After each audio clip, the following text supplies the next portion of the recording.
Começou a gravar.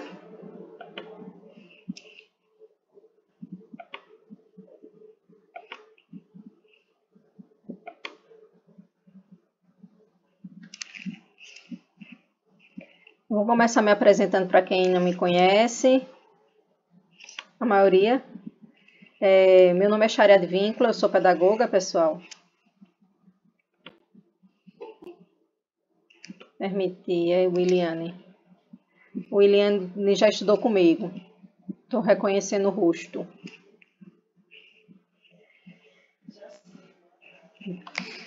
Então, foi. Eu lembro que você passou. Foi aquela... Vai passar de novo. Então, gente, como eu estava falando, meu nome é Sharia, sou Sharia Advíncula, eu sou pedagoga. Já tem um tempinho que eu tenho experiência com cursinho e a gente vai ficar focado no concurso primeiro do município e depois a gente vai fazer a complementação para o estado, certo? Então, a gente vai ver toda a parte de legislação e de conhecimentos pedagógicos. A gente vai começar hoje com a LDB, porque ela vai me servir de base para outra legislação, já que ela é nossa legislação maior, e também ela vai servir de base para alguns conhecimentos pedagógicos. Na realidade, deixa eu corrigir, a gente vai começar com a Constituição e a LDB. Vou abrir aqui.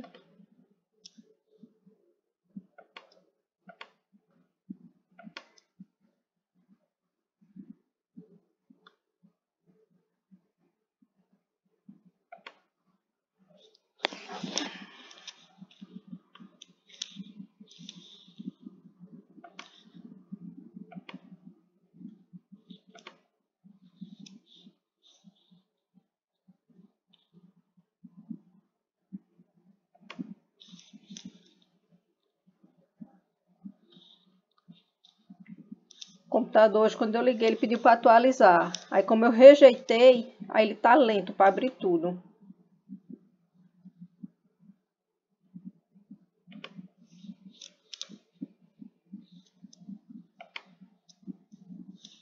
Mas eu prometo que eu vou corrigir essa falha já para a próxima aula. Fecha. E fecha.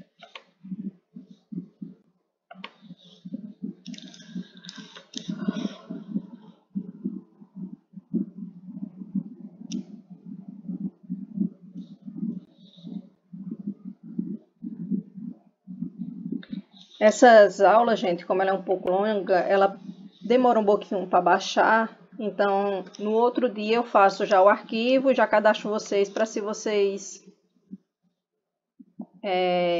quiserem ter acesso.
Vão, mas nesse primeiro momento eu vou terminar a LDB por completo, para a gente não perder a sequência, Crislaine.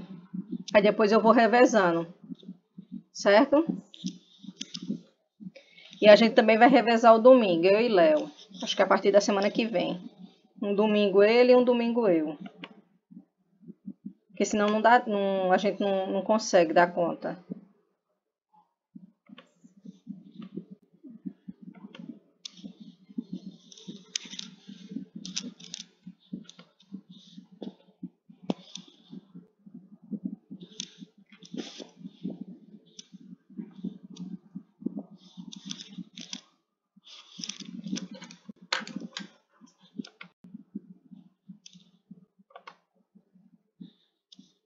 Terminando de abrir. Pronto, foi.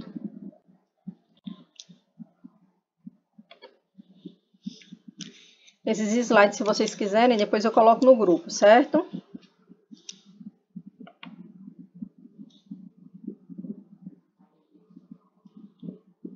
Já vai. Eu peço desculpa pelo atraso.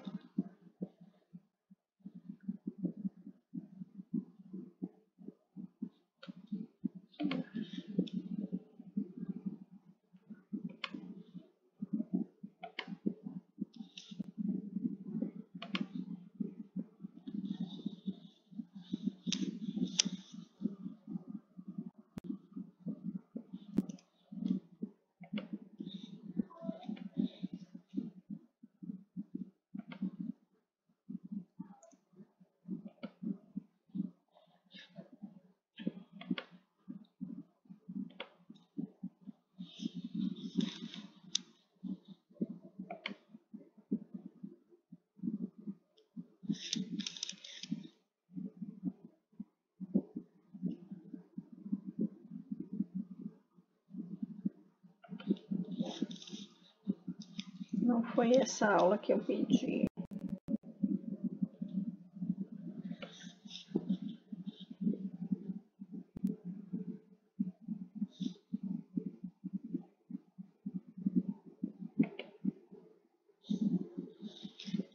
Espera ainda, gente, que ainda não abriu a aula correta.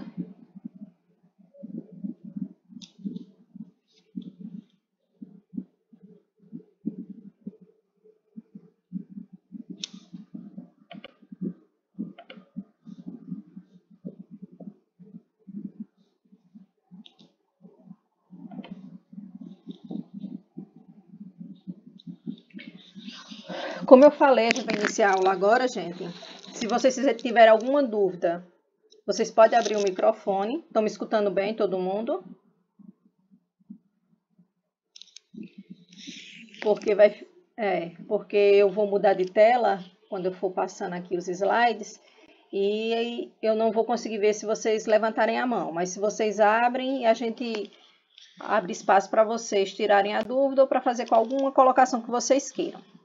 Então, hoje a gente vai ver a Constituição Federal, especificamente o capítulo 2, que ele vai tratar da educação, e a LDB a gente vai ver do artigo 1 ao 19. A gente vai ver que a LDB ela tem uma estrutura, porque não dá para a gente decorar tudo, mas a gente compreendendo a estrutura dela, como ela funciona, na hora da dúvida a gente tem como fazer uma boa prova de legislação. E geralmente a LDB ela é o maior número de questões de um concurso para professor, elas são tiradas da LDB.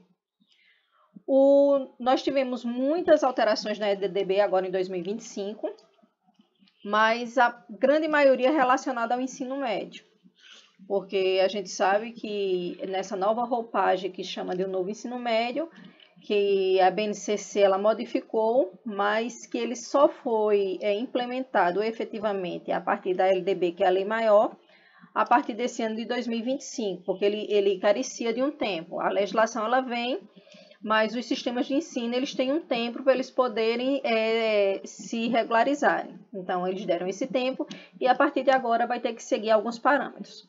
Quanto à Constituição,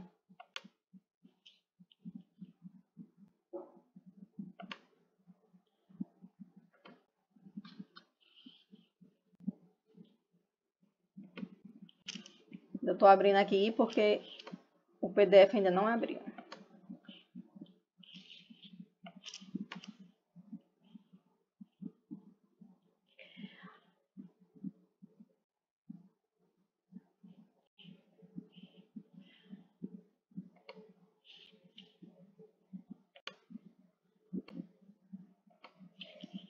A parte da Constituição que ela cabe à educação, ela é bem pequena. Ela vai do artigo 203 ao 214.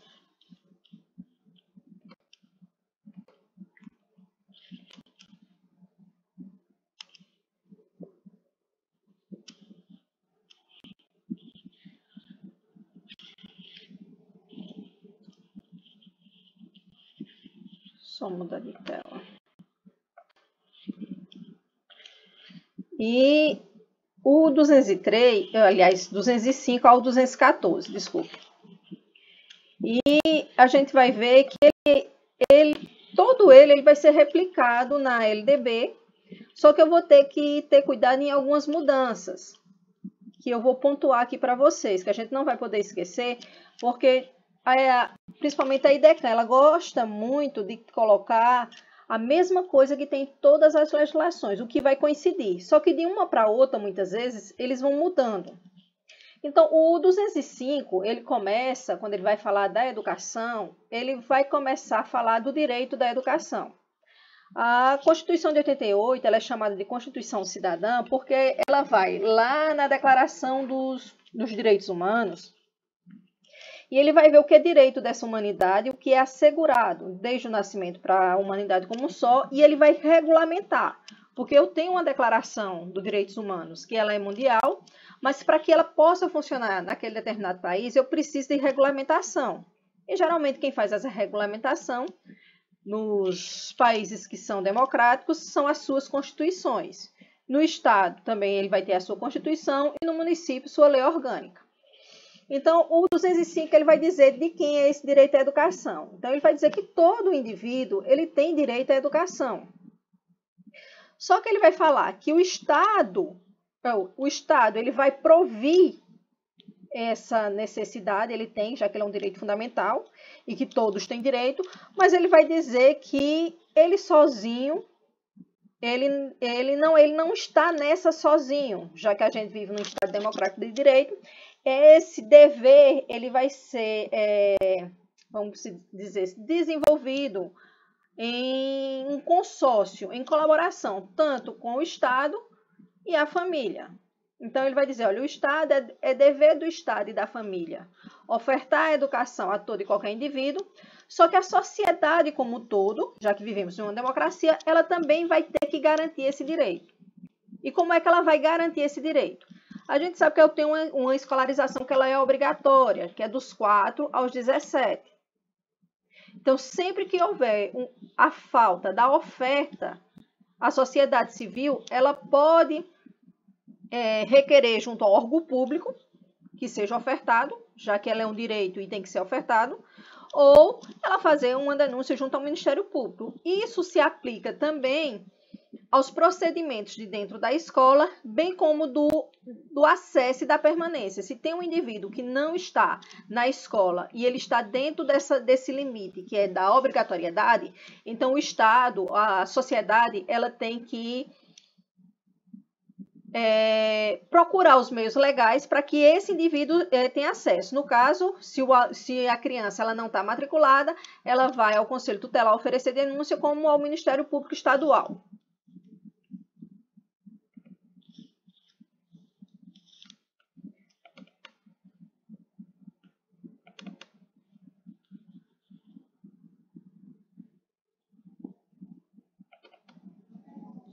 Oi, pode perguntar.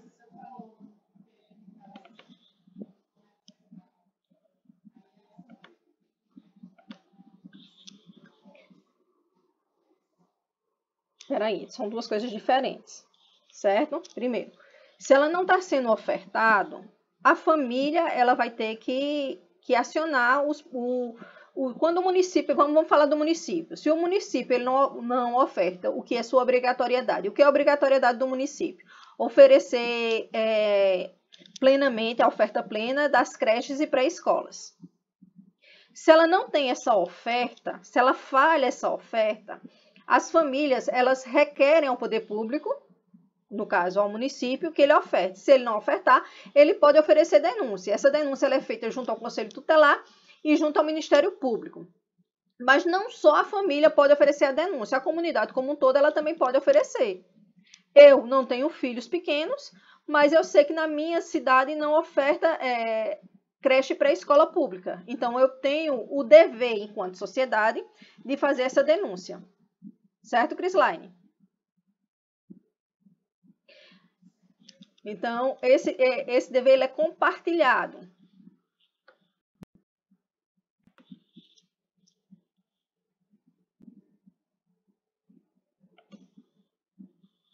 Pronto, abriu. Até que enfim abriu uma coisinha melhorzinha aqui pra gente. Pera ainda.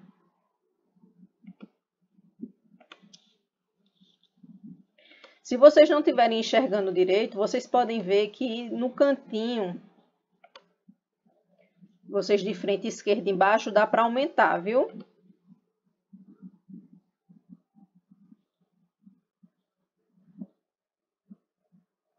Alguém teve alguma dúvida sobre isso? Ou eu posso continuar? Vamos lá.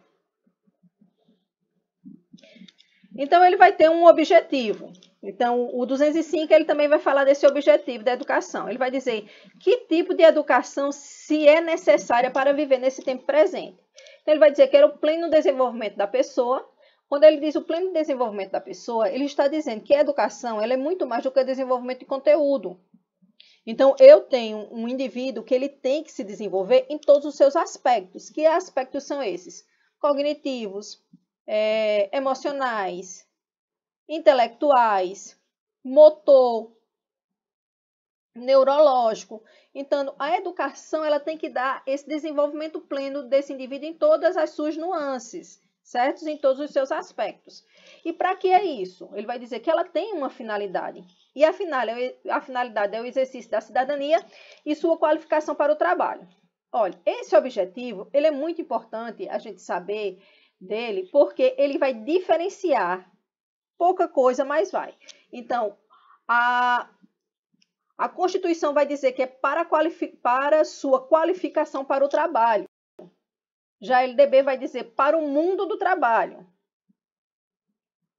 E a BNCC vai dizer para o mercado de trabalho. Então, ela gosta muito de colocar qual o objetivo da educação em tal documento. Então, o objetivo é uma das coisas que eu tenho que saber o que é que ela vai dizer em cada um dos documentos, certo?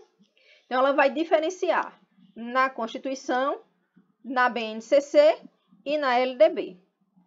Enquanto na Constituição é qualificação para o trabalho, na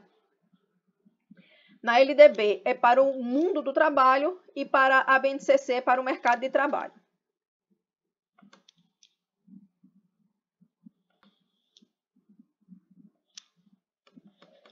O 206 são os princípios da educação. Então, sempre que eu vou falar sobre princípios, eu tenho que ter uma coisa na minha cabeça. O princípio é tudo aquilo que eu posso aplicar desde a creche até o ensino superior. Se eu não puder aplicar em toda a educação, ele não vai ser princípio. E os princípios também, eles vão diferenciar quanto à sua quantidade. Então, na Constituição, eu vou ter 9 princípios. Na LDB, eu vou ter 15. 15 ou 16, agora me fugiu. E nas diretrizes, eu vou ter lá também uma diferença. E isso é importante. Por que essa diferença? Alguns princípios, quando eu chego na LDB, que ela vai desdobrar o que a Constituição fala sobre a educação, ele desdobra alguns e outros eles são colocados por força de lei. E também porque a educação ela é viva, ela é dinâmica, há uma necessidade. Então, eu tenho uma alteração através de uma nova lei, só que para mudar a Constituição, eu preciso de uma emenda constitucional. E fazer uma emenda constitucional ela é mais complicada do que fazer uma lei. Porque fazer uma lei ela vai ser aprovada por maioria simples. A emenda constitucional ela tem que passar em 2 votações em cada casa, por no mínimo 2/3 dos membros. Aí por isso que muitas vezes eu tenho essa diferença de uma para outra, porque é mais fácil eu fazer uma nova lei e aplicar do que eu modificar a Constituição, porque para a Constituição eu tenho esses meandros. Então, o ensino, ele vai dizer que o ensino será ministrado com base nos seguintes princípios. Acesso e permanência, ele vai dizer que eu tenho que ter vaga para todos, Mas não é só a vaga, ela tem que ter essa permanência. E essa permanência, os sistemas de ensino têm que fazer com que esse aluno ele fique na escola e que ele curse o que nós chamamos de escolaridade, que ela é obrigatória. Ele vai dizer a liberdade de ensinar e aprender, porque nós ainda temos o poder de cátedra de decidir, mas a gente tem que ver que essa liberdade de decidir, eu não posso decidir qualquer coisa. Eu tenho parâmetros. Dentro desses parâmetros, eu tenho como decidir o que é mais apropriado para o meu aluno naquele momento.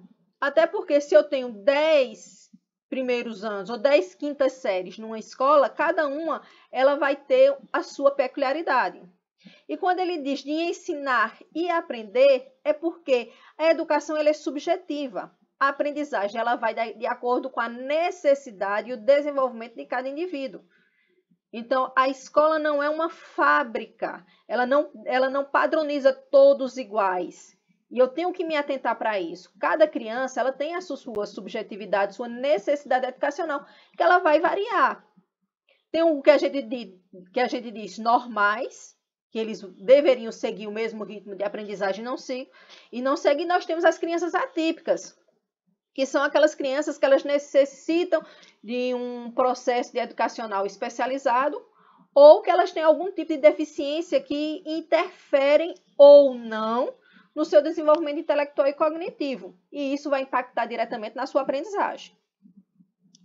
Ele vai falar sobre o pluralismo de ideias de concepções pedagógicas. Ele vai dizer, olha, eu tenho várias formas de pensar e desenvolver essa educação. E não é que exista uma certa e uma errada, vai depender do tipo de conteúdo, de como meu aluno aprende. E isso sou eu que devo decidir dentro da minha experiência enquanto professor e da minha formação. E a coexistência, ele vai dizer que é coexistente entre os sistemas públicos e privados. Quanto à gratuidade do ensino, ele vai dizer que é nos estabelecimentos oficiais. Os estabelecimentos oficiais são aqueles que são subsidiados pelo poder público. Valorização dos profissionais da educação. Ele vai dizer, olha, não adianta eu ter uma escola linda se esse profissional ele não for valorizado. E a valorização ela vai passar pelo plano de cargos e carreiras, como também pela carga horária e pelo ambiente institucional. A gestão democrática, ele vai dizer que a administração dessas escolas, ela vai ter como base a gestão democrática, só que ele vai dizer que na gestão democrática, na forma da lei, porque cada sistema de ensino vai decidir como se vai operacionalizar essa gestão democrática, por isso que a gente tem estado que o diretor ele é feito através de concurso, outros através de eleição pelos membros da escola, pela comunidade escolar, outros são por indicação. Ele vai dizer como vai funcionar, certo? E aí você diz assim, mas a partir do momento que o diretor escolar ele faz um concurso ou ele é indicado, eu não quebro a questão da gestão democrática? Não necessariamente, porque o diretor escolar, ele é um membro da gestão. Quando eu falo de gestão democrática, eu falo de uma gestão colegiada. E essa gestão colegiada, ela tem representatividade de todos os segmentos dentro da escola, como também da comunidade. Gente, eu vou só pedir uma água aqui. Murilo, meu filho, traga um copo de água para a mamãe. Um copo de água para a mamãe. Então, o padrão de qualidade, ele vai dizer que o padrão de qualidade é mínimo, e dentro desse padrão de qualidade, eu tenho... Água, pega um copo grande de água, viu? Eu tenho que ver a questão que o padrão de qualidade, ele vai estar atrelado diretamente à quantidade de insumos suficientes para o desenvolvimento dessa educação. Então, vai depender de material de consumo, de material permanente, de equipamentos que essa escola tem que ter para poder desenvolver essa educação de qualidade. E ele vai falar que essa qualidade é social, porque a gente tem que deixar essa concepção que o conhecimento escolar ele se encerra dentro da escola. Esse conhecimento escolar ele tem que ser aplicado, e ele vai ser aplicado no dia a dia. Obrigada, amor. Um piso salarial nacional, que é um mínimo que o professor deve ganhar. Isso não quer dizer que o professor vai ganhar só o que diz o piso, vai depender do sistema de ensino. Se ele paga somente o piso ou se ele paga acima de um piso ou algum outro benefício ou garantia que ele vai dar a esse profissional. E a garantia do direito à educação e ao aprendizado. Ele vai dizer, olha, essa educação, o indivíduo, ele tem o direito de aprender dentro de suas condições e potencialidades. Não é o que eu penso que ele tem que aprender, é o que ele tem condições de aprender. O artigo 206 ele vai ter um único parágrafo, que ele vai falar sobre as categorias de trabalhadores que serão considerados profissionais de educação básica. Esse parágrafo ele é muito importante, porque é a partir dele que os sistemas de ensino eles vão pagar esse profissional. Quando a gente tinha o Fundef dizia que os profissionais, que o fundo era somente aplicado aos professores. Quando a gente passa para o Fundeb, ele vai para profissionais de educação. E a LDB é quem vai dizer quem são esses profissionais. Porque se for só os professores, então os 70% do Fundeb eu só posso pagar professor. Só que a LDB ela diz, não, profissionais de educação não é só o professor. A gente sabe que a docência ela é muito solitária. Eu faço sozinho. Mas não deveria ser. A escola é uma mini comunidade onde todos os indivíduos deveriam, não estou dizendo que vão, mas eles deveriam contribuir para o processo de ensino-aprendizagem. Então, tudo aquilo que está ligado diretamente ao ensino, é considerado profissional da educação. Aí eu pergunto a vocês, o porteiro, ele é um profissional da educação?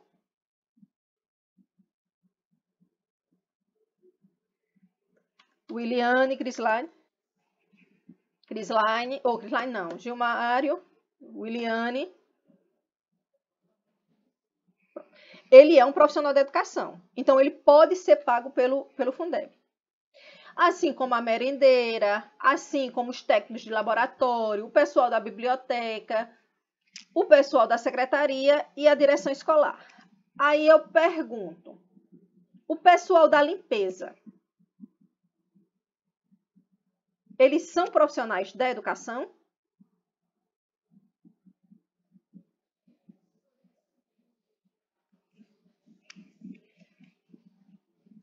Mas eles não estão... Eu entendo que são, mas segundo a legislação, eles não são, Crislaine. Eles não são, porque a gente não fala tanto das OS que o Estado tem. Todos aqueles profissionais que não, para a gente tirar a dúvida, que não são pagos diretamente pelo poder público, são pagos através da OS, é porque eles não são considerados profissionais de educação. Os terceirizados. OS é a ordem de serviço. Aí eles... Só um minutinho, Williane. Aí o que acontece, Crislaine? O Estado, principalmente, o município ainda não fez, mas vai acabar fazendo. O que ele fez? Para desonerar a folha de pagamento, porque é o seguinte, nós só temos reserva educacional para 2 segmentos, que é educação e saúde, certo? Só que dentro da educação, esses profissionais são pagos pelo Fundeb. E o Fundeb ele é dividido em 2. Então, eu tenho a parte dos 70%, que são pagados para pagar os profissionais de educação, e tem os 30%, que é o que a gente chama de manutenção e desenvolvimento da educação. Só que os demais servidores do Estado, quando se reúne, o Estado e o município também, quando vai pagar essa folha de pagamento, ela não pode ultrapassar de 60% do que o Estado e o município arrecada. Os professores estão fora como é que se diz? Dessa folha, certo? Mas os auxiliares, os terceirizados estão. Então, quando eles ultrapassam esses 60%, eles são punidos. Aí eles acharam uma brecha na legislação e eles fizeram o que eles chamam de OS. Porque eles vão tirar lá do Fundeb esse dinheiro que eles vão pagar a manutenção e desenvolvimento do ensino. Porque eu não posso pagar diretamente ao meu auxiliar, que ele é terceirizado, mas eu posso pagar uma empresa para ela manter a estrutura das escolas. E isso é chamada de OS. É uma manobra jurídica que eles fazem. Oi, Williane.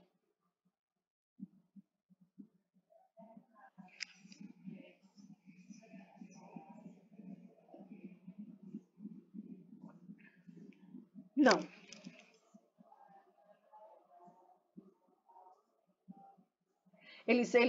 Parte deles ainda são pagos pela OS. Então, tudo. Assim, é só para a gente esclarecer, se cair alguma coisa desse jeito, a gente saber. Então, eu me lembro o que é terceirizado dentro da escola. Então, se o que é terceirizado, ele vai ser pago pela OS no estado.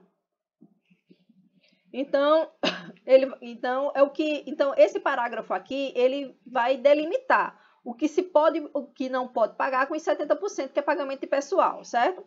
Então, a lei disporá sobre as categorias de trabalhadores considerados profissionais de educação e sobre a fixação de prazos para a elaboração ou adequação de seus planos de carreira no âmbito da União, dos estados, do Distrito Federal e dos municípios, certo? Isso foi feito através de emenda constitucional, que é a emenda 53 de 2016.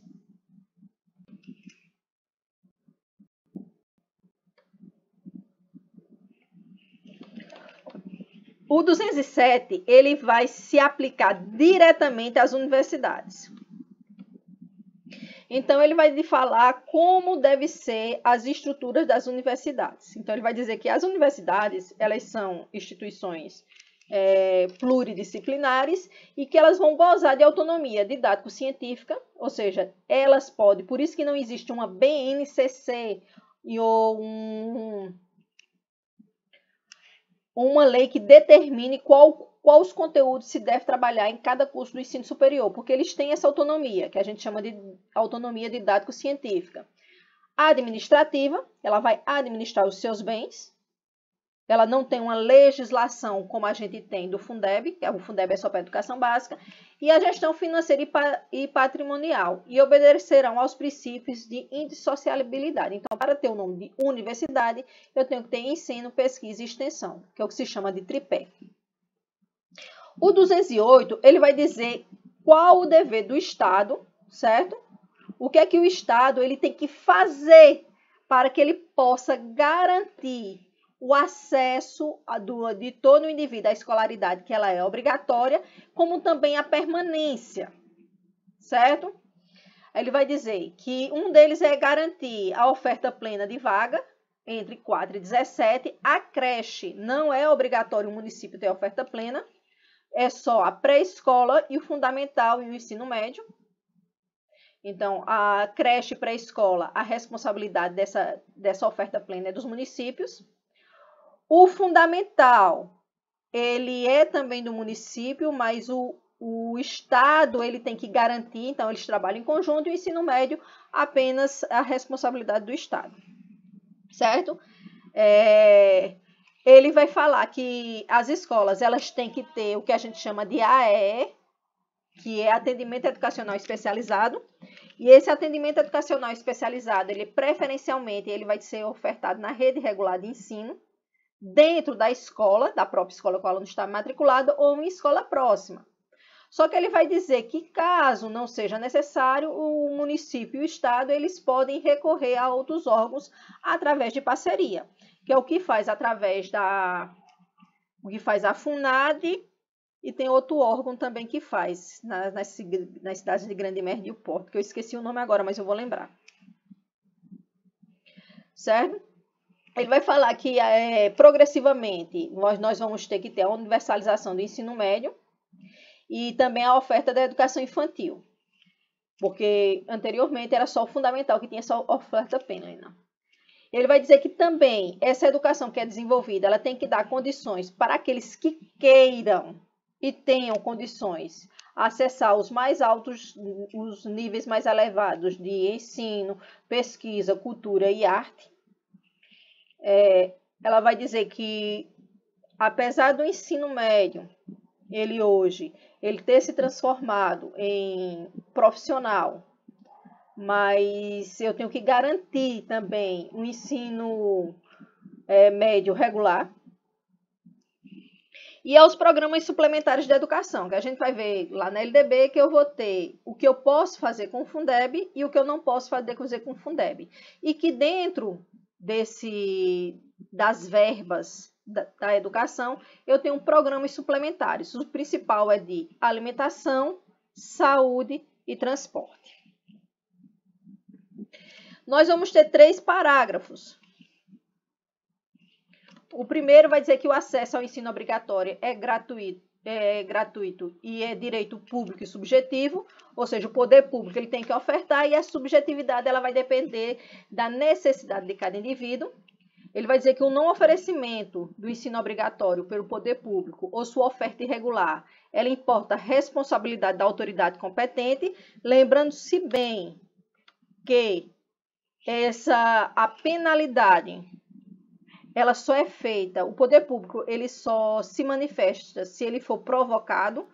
Então, para que eu possa fazer esta denúncia que ele não está sendo ofertado regularmente, primeiro eu tenho que provocar por escrito, fazer essa denúncia, requerer que seja ofertado. Quando o Estado ou o município ele não faz, então eu posso oferecer uma denúncia junto ao Ministério Público. Compete ao poder público recensear os educandos no ensino fundamental, fazer-lhe chamada e zelar junto aos pais e responsável pela frequência. A LDB vai pegar esse parágrafo e ele vai dizer, não é só do ensino fundamental, é de toda a educação básica. Então, o recenseamento é feito através do censo escolar e quando ele fazer a chamada pública, não é que eu vou chamar cada aluno, fulano faltou se matricular. Então, quando a rede de ensino ela faz a propaganda que ela iniciou as suas matrículas, então ela coloca na rádio, ela coloca na TV, nas cidades do interior, ela coloca no carro de som, ela está fazendo a chamada pública, ela está dizendo, olha, eu estou com as matrículas abertas e você que tem o seu filho entre 4 e 17 anos, você vai ter que matricular.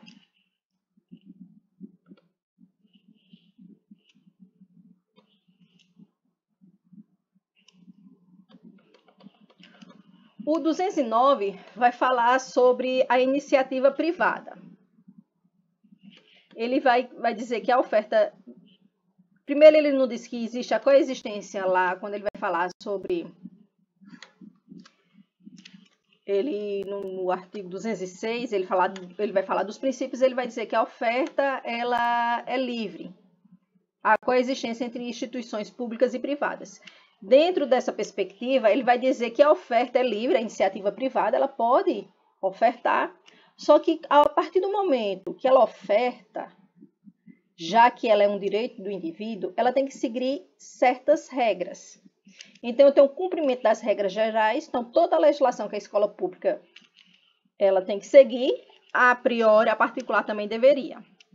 E ela tem que ter autorização de funcionamento através do PPP, né, ou PPE, como chama. Então, ele tem que ter um projeto político-pedagógico e esse projeto político-pedagógico ele tem que ter sido autorizado a ser desenvolvido e quem faz essa autorização vai depender das escolas que ofertam creche, que são particulares. Creche e pré-escola, quem faz essa autorização são os conselhos estaduais de educação. O fundamental e o médio, quem dá essa autorização é o Conselho Estadual de Educação. O artigo 210, ela vai falar sobre o currículo mínimo. Então, ele vai dizer que serão fixados conteúdos mínimos para o ensino fundamental, de maneira a assegurar a formação básica comum e o respeito dos valores culturais, artísticos, nacionais e regionais. Esse aqui, ele já está falando da necessidade de se implantar a Base Nacional Comum Curricular, em 88. Ela só vai ser implantada a partir de 2017. Só que quando ele foi feito essa amplidão. O que era obrigatório era apenas o fundamental. Por isso que ele vai falar só do fundamental. Quando chegar lá na LDB, ele vai dizer que isso também será aplicado ao ensino médio a partir de 2019, já que o ensino médio ele vai fazer parte da escolarização básica, certo? Ele vai falar sobre o ensino religioso especificamente, que ele vai dizer que a matrícula é facultativa, mas a oferta é obrigatória. Aí você diz assim, mas na escola que eu trabalho, todo mundo faz educação, faz ensino religioso, porque eles não sabem. E se a gente for dizer, eles não vão querer. E também não é tão simples assim, é no ato da matrícula. No ato da matrícula, o pai deveria optar se ele quer ou não que o menino tenha aula de ensino religioso, certo? Ele vai dizer que ela vai fazer parte, ela é uma disciplina, que ela é obrigatória e oferta, e ela vai fazer parte do horário normal das escolas públicas de ensino fundamental.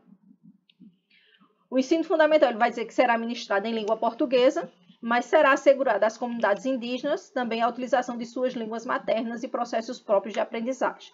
Ele vai dizer ele vai dizer, olha, tem comunidade indígena que a primeira língua deles não é a língua portuguesa, é a língua mãe. Então, para essas comunidades, o ensino obrigatoriamente tem que ser na língua deles.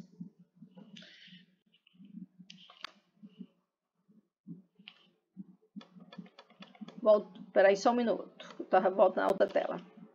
Oi, Crislaine.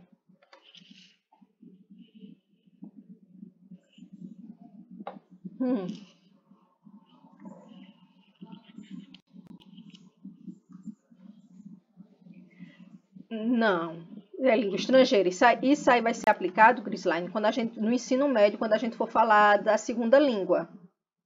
Porque a LDB vai dizer que no ensino médio eu vou ter 2 línguas estrangeiras, né, obrigatórias. Uma que é obrigatória cursar e a segunda que é obrigatória ofertar, mas não cursar. Então, a primeira língua ele vai dizer que obrigatoriamente vai ser a língua inglesa. E a segunda língua ofertada, que vai ser optativa, é preferencialmente o espanhol. Mas ele dá essa abertura para as comunidades decidirem qual é a língua que eles querem na escola como segunda optativa. O inglês, porque ele é hoje considerado como língua universal. Só que nós temos no Sul outras comunidades, como você bem falou, e para essas comunidades a escola de ensino médio ele pode, em comum acordo, ofertar outra língua que não seja o espanhol. Porque quando é o português. Porque eles são comunidades, porque a língua indígena ela é respeitada porque eles são considerados, e eles são, povos originários, certo? Então, enquanto povos originários, eles têm que ter os seus direitos, como é que se diz, garantidos. Os quilombolas é porque a língua quilombola ela se perdeu. Eles têm alguns dialetos, mas eles não falam a sua língua matriz. Até porque os quilombos, Crislaine, muitas vezes, muitos deles, teve algum professor de história aí, eles não são formados apenas por um povo específico. Porque quando havia a escravidão era de vários povos da África. Eles chegavam aqui e eram miscigenados com vários dialetos. Eles não falam uma língua só, não há uma unanimidade daquela comunidade. É diferente da indígena. Porque eu tenho os chucurus, eles têm uma língua, é uma linguagem quase perdida, mas eles têm ainda uma base, certo? Então, eles têm uma linguagem que é diferente dos cariris, que é diferente dos potiguaras. A maioria desses povos já se perderam. Um ou outro, eles continuaram a sua tradição em falar em sua língua mãe. E esses que continuaram, então, eles vão ter esse direito. Certo? Oi, Gilmário. Eles foram obrigados... Aí não tem como você fazer uma unanimidade de uma língua em um quilombo. Porque ele acabou se perdendo porque vai se misturando. Então ficam elementos, certas palavras que foram incorporadas também ao nosso português, do mesmo jeito que a indígena também foi, né? Algumas palavras são incorporadas. Então, o 208 ele vai falar sobre a organização do sistema de ensino nacional. Ele vai dizer que ela é feita de forma colaborativa. Nós vivemos em um sistema colaborativo, onde nós temos a União, os estados e os municípios. E ele vai dizer o que é a obrigação de cada um desses entes federados. Então, a União, ela vai organizar o Sistema Federal de Educação, que é composto pelas universidades e pelos IFs, certo? E dos territórios. No caso, Brasília, né? Eu acho que a gente só tem território Brasília. Financiar as instituições públicas educacionais federais, exercer a função supletiva e redistributiva mediante assistência técnica e redistributiva. O que é que isso quer dizer? A educação ela não é obrigatória dos 4 aos 17.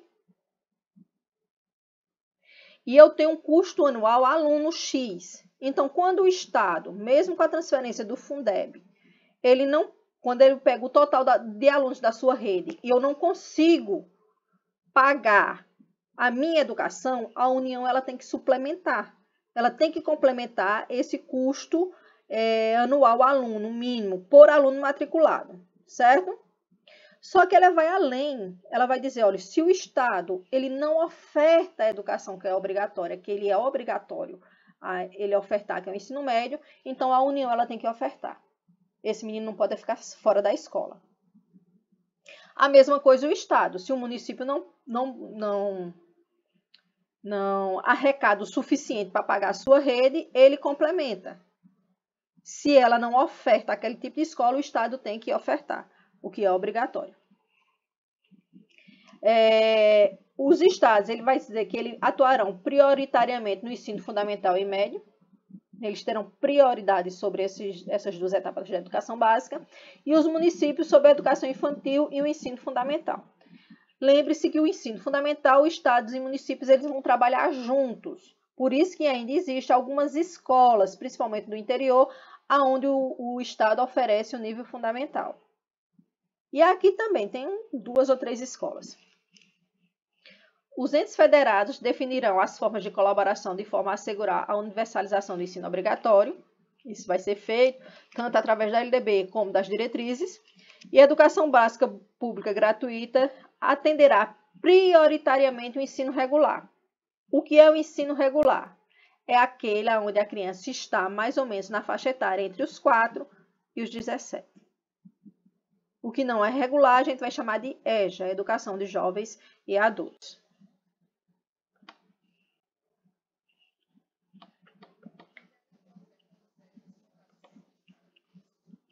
E o município também, porque ele tem que garantir o fundamental, certo? Sobre a reserva de recursos, ele vai dizer que o Estado ele não pode nunca, aliás, a União ela não vai poder nunca reservar menos de 18% do que ela arrecada.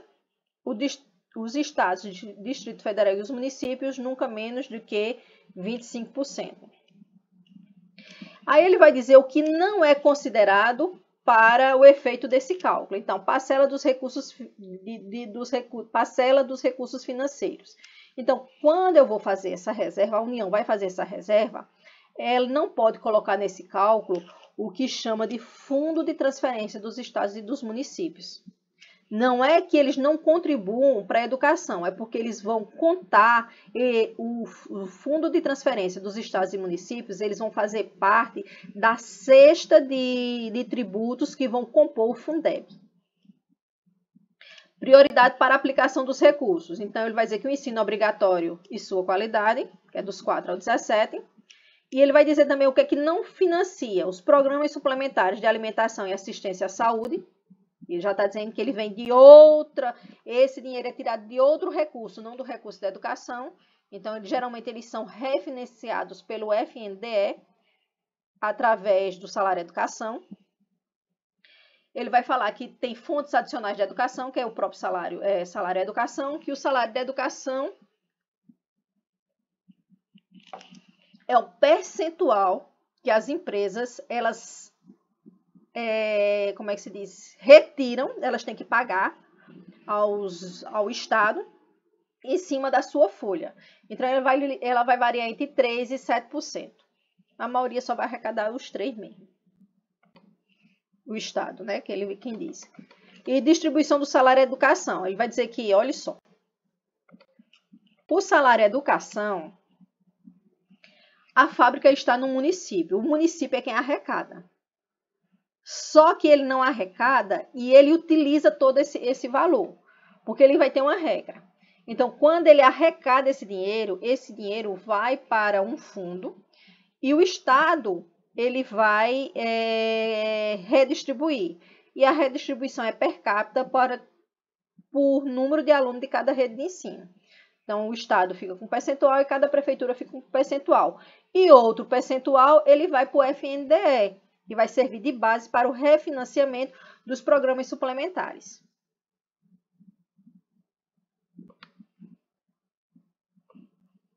Esse é o artigo 212.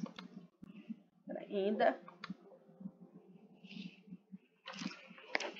Só um minuto, gente, que eu liguei esse computador.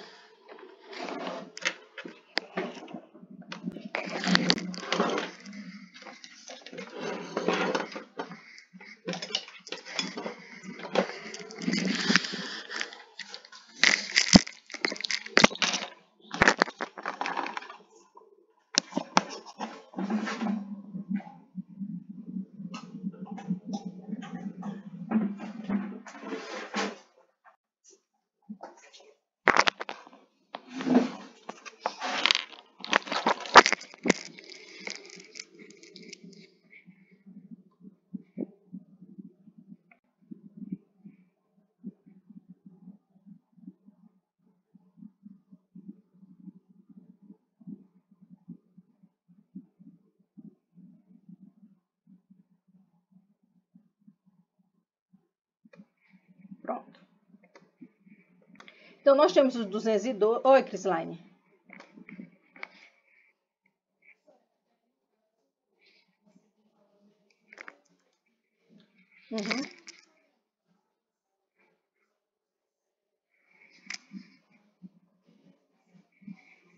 Pelo FNDE. Aí ele não pode ser tirado do recurso da educação, não. É, o pé de meia. Pelo FNDE. Porque ele vem justamente para garantir um dos princípios educacionais, que é justamente a permanência. A gente sabe que, principalmente no ensino médio, o grande número dos meninos eles se evadem porque eles precisam trabalhar. Não é uma questão de querer, é uma questão de necessidade. A gente acha que R$200 é pouco, mas ele é pouco para as minhas condições, mas para certas famílias, R$200 ele faz toda a diferença, até porque esse menino não teria dinheiro nem para ir para a escola. Ele já é uma ajuda. Sempre que a gente vai ver isso muito na LDB, sempre que tem uma nova lei que ela modifica a Constituição, a LDB, então ela vai para aquele espaço e eles colocam como o 212, eu tenho o 212 e o 212A. Porque eu não posso colocar, eu não posso modificar, por exemplo, botar ele como 213 e 213 como 214, dentro da norma jurídica. Então, eu vou colocar 212A, 212B e assim vai. O 212, ele vai falar justamente diretamente sobre o Fundeb, certo? Então, sobre a destinação do Fundeb, que ele vai dizer o que é manutenção e desenvolvimento do ensino e o que é pagamento de professor. Ele foi modificado, né? Porque o Fundeb foi modificado, antes ele tinha a validade ele teve a validade de 14 anos e agora não, ele é permanente. Ele não é mais um plano de governo, ele é um plano de Estado. Então, ele é permanente mas ele vai ter, vez por outra, ele vai ser modificado para atender às necessidades do tempo presente, já que a educação ela muda. Então, a distribuição do Fundeb, a distribuição dos recursos via Fundeb, ela vai ser proporcional ao número de aluno. A principal mudança que a Constituição trouxe, ele vai dizer que a complementação mínima é de 26%, feito pelo valor anual aluno, total do aluno. Então, antes ele não era de 10%. O que isso quer dizer? Que sempre que faltava dinheiro, no mínimo, o mínimo, ele podia dar mais, não podia dar menos. Que a União ia fazer de complementação era 10%. Então, com o novo Fundeb, essa complementação ela foi para 23% mínima. Sobre a manutenção e desenvolvimento de ensino, ele vai dizer que do total do fundo, 30% vai ser reservado para manutenção e desenvolvimento de ensino e 70% para o pagamento dos profissionais da educação. O Fundef dizia que era para os professores. O Fundef, ele entende que há profissionais e que os sistemas de ensino podem pagar esses profissionais. E esses profissionais, ele vai desde o MEC, passando pelas secretarias estaduais e municipais de educação, as secretarias escolares, a administração da escola como um todo, e chegando até lá, professores e os técnicos que são diretamente ligados ao desenvolvimento do ensino. Só que ele trouxe uma regra nova. Ele vai dizer, olha, sempre que há uma modificação ou uma complementação, que a União faça essa complementação para um município, dessa complementação, 50% obrigatoriamente, ele tem que ser aplicado na educação infantil. E ele vai dizer que a partir do ano que vem também, que foi uma modificação, ele vai dizer que a reserva de 4% do fundo para ampliação das matrículas em tempo integral até cumprir o que diz o PNE. Ele vai dizer que a partir do ano que vem, 4% do Fundeb ele tem que ser reservado para que a educação básica como um todo, ela começa a ser ampliada da educação integral. Então, a gente já viu que o Estado ele já fez essa ampliação em toda a sua rede e o município de João Pessoa ele já começou também a fazer. Porque até 2016, eles vão, a partir do ano que vem, eles vão ser cobrados por essa ampliação.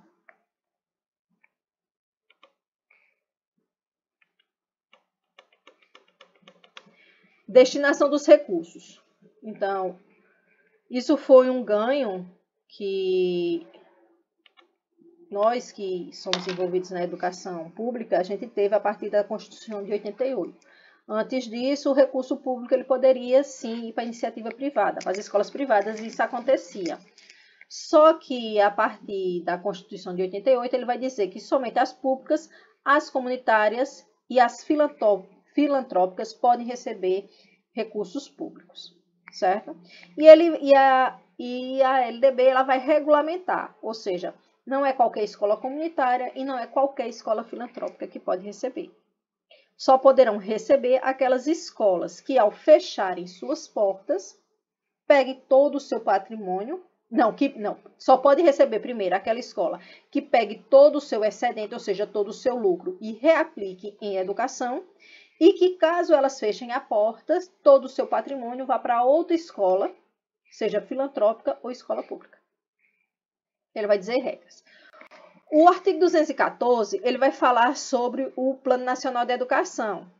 Ele vai dizer quais as metas gerais que tem que ter esse plano. A gente sabe que o plano ele se venceu o ano passado, ele ainda não foi feito um novo Plano Nacional de Educação, mas mesmo não tendo sido feito, ele tem diretrizes gerais que ele tem que ser seguidas. Então, o plano ele tem que atender à erradicação da alfabetização, a universalização do atendimento escolar, que esse foi o único que a gente conseguiu até agora, a melhoria na qualidade do ensino, melhorou um pouco, mas melhorou, formação para o trabalho, promoção humanística, científica e tecnológica do país e estabelecimento de meta de aplicação de recursos públicos em educação com proporção do Produto Interno Bruto. Então, essa meta, essa última aí, a gente não alcançou, porque nós tínhamos uma aplicação no início do Plano Nacional de Educação de 4%, que deveria ser ampliado até 8%, e no lugar de ser ampliado, ele foi reduzido. Hoje a gente tem, eu acho que menos de 2% aplicado do Produto Interno Bruto em educação. Os parágrafos. O parágrafo primeiro vai dizer que os recursos de que trata este artigo, eles poderão ser destinados às bolsas de estudos para ensino fundamental e médio, na forma da lei, para os que demonstrarem insuficiência de recursos, quando houver falta de vagas e cursos regulares da rede pública na localidade da residência do educando, ficando o poder público obrigado a investir prioritariamente na expansão de sua rede na localidade. O que é que ele quer dizer? Ele vai dizer, olha, isso acontece muito em município pequeno, principalmente em creche pré-escola. Para ele é mais fácil ele pagar a uma escolinha particular para absorver esses alunos do que ele formar uma rede. Porque a rede eu tenho que pagar o piso, a rede eu tenho outros profissionais para pagar, então eu pagando, eu comprando uma vaga, isso fica mais barato. Isso acontece. O fundamental e o médio, não. No Brasil, eu não tenho conhecimento de ninguém que faça isso, nenhum município, nenhum estado, mas poderia fazer, vamos supor. No Amazonas, é mais fácil, dependendo da localidade. Eu tenho uma escolinha lá, então é mais fácil, porque ela é particular, mas eu não tenho alunos suficientes para pagar a rede, fundamental e médio. Então, no lugar de eu ter uma rede, eu compro lá na rede privada. Só que, obrigatoriamente, eu vou ter que investir na construção de escolas e também na implantação dessa escola. Porque não é só construir a escola, tem a implantação. E a implantação ela demanda tempo e recurso. O recurso ele é tanto financeiro como também de capital humano. Então, ele vai ter que fazer isso. Atividade de pesquisa e de extensão e de estímulo a fomento à inovação realizado por universidade e ou por instituições de educação profissional e tecnológica poderão receber apoio financeiro do poder público. É dado pela emenda 85 de 2015. Então, ele vai dizer que o dinheiro da educação ele pode ser aplicado, mas essa aplicação ela tem que ser destinada a instituições educacionais. Sejam elas universidades ou de tecnológicas, que é o caso dos IF, certo? Profissional e tecnológica. E também é o caso também agora das escolas estaduais, né, que eu tenho. Alguma dúvida, gente?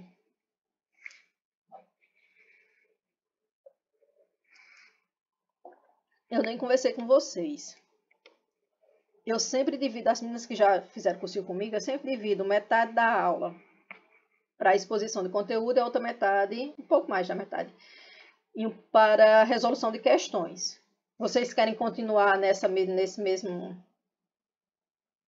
metodologia? Querem parar agora e fazer as questões da Constituição? O que é que vocês acham melhor? Se pronuncie, gente, somos todos professores.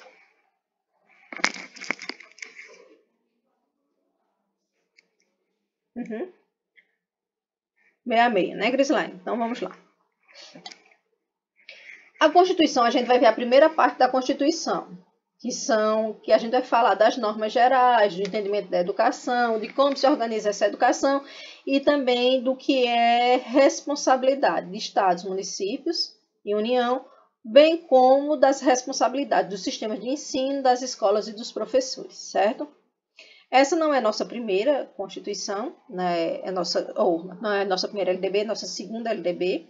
A primeira ela é criada em 1961 e ela é promulgada já no início ali dos anos que a gente chama dos anos de chumbo, né, da ditadura militar, de 1971.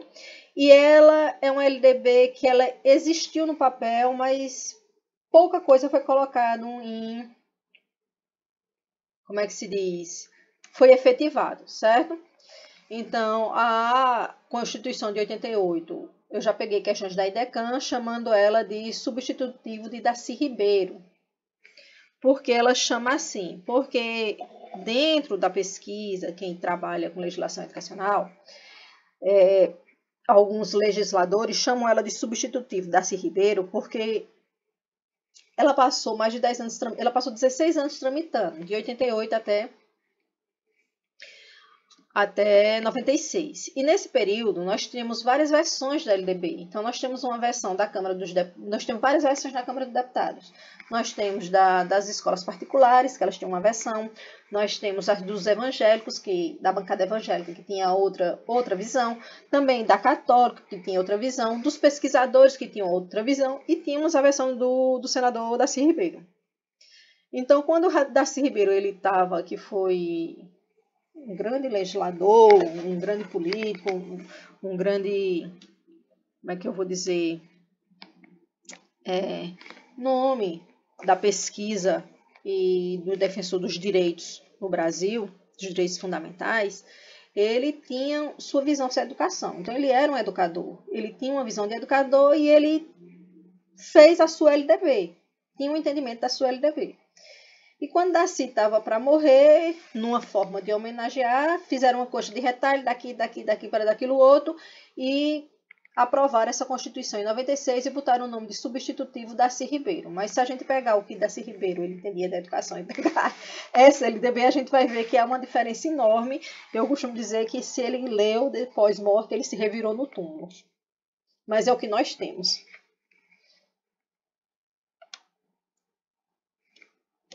Então, a LDB é a Lei 93/94 e ela é sancionada em 20 de dezembro de 96.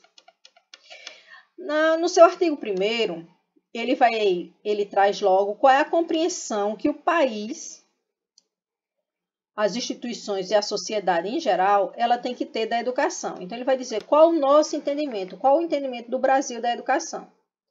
Então, ele vai lá dizer que a educação é compreendida como formação humana. E a formação humana em todos os seus aspectos. Só que ele vai dizer, olha, a educação em si, ela não é dada e não é somente desenvolvida nas escolas. Então, a educação ela é dada na família, na convivência entre os diversos grupos sociais, ela é no trabalho, nas instituições de ensino, como também dos movimentos sociais e organizações da sociedade civil e nas manifestações culturais. Então, a educação ela está em todas.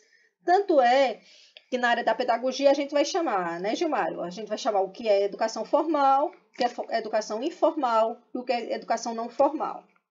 Então, nós vamos ter 3 tipos de educação. Então, a educação formal, ela vem em instituições, porque ela é certificadora. A não formal, ela tem uma intencionalidade, como a educação escolar, só que ela não é certificadora, mas ela tem uma intencionalidade. Então, ela é dada pela igreja, ela é dada pelos sindicatos, pelas associações. E nós temos a informal, que ela é feita no dia a dia, na convivência, que é essa educação que a gente recebe da família, que a gente aprende com nossos pares, certo? E na comunidade onde a gente está inserida. Só que ele vai dizer, olha, a educação ela é desenvolvida todo o tempo. Então, a gente nasce, começa a aprender e até a morte a gente continua a aprender. Só que esta lei, ela vai disciplinar a educação, mas não qualquer educação. Ela vai disciplinar a educação que ela vai se desenvolver predominantemente por meio de instituições próprias. Por que predominantemente? Porque a gente sabe que o menino ele traz conhecimento de fora, que a escola vai ter que trabalhar com esse conhecimento, que é o que a gente chama de conhecimento, o Freire vai chamar de não crítico, ou conhecimento, tem outro argumento. É o conhecimento do mundo, mas não o conhecimento que não é científico, Wesley. Muitas vezes ele traz um conhecimento do mundo e ele traz um conhecimento que não é científico. E cabe a gente pegar esse conhecimento que não é científico e transformá-lo em um conhecimento científico que tenha validade. Porque muitas vezes eles têm pequenas distorções, como a questão que a Terra é plana, né? Aí a gente vai por aí. Então, ele tem essas pequenas distorções e, por exemplo, um menino que estude. Não, o conhecimento empírico, Crislaine, é um conhecimento aplicável, certo? Que vivido. Ele é um conhecimento não científico mesmo. Por exemplo, uma criança que ela estude no Porto do Capim e você chega lá para dar aula, ela vai dizer, tia, no dia que chove, não tem aula. Aí você vai dizer, por quê? Quando dá a primeira chuva, você entende. Não é a chuva em si que vai fazer não ter aula. O que vai fazer não ter aula é a precariedade dessa escola. Que ao chover, ela não foi reformada e ela está cheia de goteira. Nessa escola não tem aula porque quando chove no centro da cidade, as galerias pluviais não aguentam. Então, o rio ali, ele acaba transbordando e alagando não só a escola, como a comunidade inteira. Então, é uma questão de investimento público em saneamento básico, é uma questão ambiental, que muitas casas e comunidades ali, elas invadiram a mata ciliar e o rio, na hora que enche, não tem para onde ir. Então, é toda uma questão estrutural. Mas na cabeça do aluno é ao cair chuva. Deu para compreender? Então, eu tenho um conhecimento dele, que é um conhecimento do dia a dia, que não é um conhecimento que ele não tem, não é a chuva em si. Ele não é um conhecimento científico. E eu transformo isso em conhecimento científico escolar. Dizer, olha, a sua comunidade alaga por isso, isso. Não, quando chove não tem aula por isso, por isso, por isso. Então, não é a chuva em si. O artigo 2º ele vai falar sobre a educação escolar, deve vincular-se ao mundo do trabalho e à prática social. Ela vai dizer, olha, quando esse menino, o conhecimento escolar, ele não se encerra dentro da escola, ele tem que ter uma utilidade. Ele tem que ter uma utilidade para o mundo do trabalho, porque ele vai falar do mundo do trabalho. Porque quando eu falo de mercado de trabalho, eu estou falando de um trabalho onde eu preciso de garantias. Eu sou um assalariado, de um modo geral. Quando eu falo do mundo do trabalho, eu tenho também um mundo do trabalho de que ele não é remunerado, ou que ele é remunerado por iniciativa daquilo que eu faço, através de prestação de serviços ou do mercado informal. Mas mesmo esse mercado informal, eu tenho que ter uma formação mínima para trabalhar nele, certo? E também para as práticas sociais. Porque você vai dizer, olha, por que para as práticas sociais? Eu tenho que fazer o meu aluno, lá de língua portuguesa, compreender que por mais que ele se faça entender com os dialetos de guetos, como tá legal, tia, sei lá, eu esqueci, que os meninos falam hoje na escola, né? Certos dialetos, que não fazem parte da norma culta, a maneira deles falarem, dando outros significados para palavras, inventando palavras, que eu consigo entender ele. Só que aquele tipo de linguagem, ele não é apropriado para todos os setores sociais, os quais eu necessito viver em sociedade. Então, quando eu for procurar um emprego, eu não posso estar falando naquele dialeto. Porque esse dialeto, ele carrega em si, primariamente, certos preconceitos ligados à classe social, como também à etnia. Eu tenho que saber que muita coisa que eu falo, que o adolescente fala entre eles, as outras gerações não vão compreender, porque são de outra geração. E quando eu vou para o mercado de trabalho ou para algum evento social, onde eu estou fora deste local, eu tenho que me fazer entender. Às vezes eu não sou aquilo que eu transpareço, mas a maneira com que eu me porto, ela pode trazer, como é que eu digo, certo preconceito. Então, a escola ela tem que trabalhar com essa linguagem, ela tem que mostrar que cada linguagem ela vai ter uma validade e ela vai ter um status social dentro daquela comunidade. E quando eu tenho uma norma culta da língua, aquela norma culta é para toda e qualquer localidade. Então, por isso que ela tem que estar também ligada a essa prática social, o que eu trabalho na escola.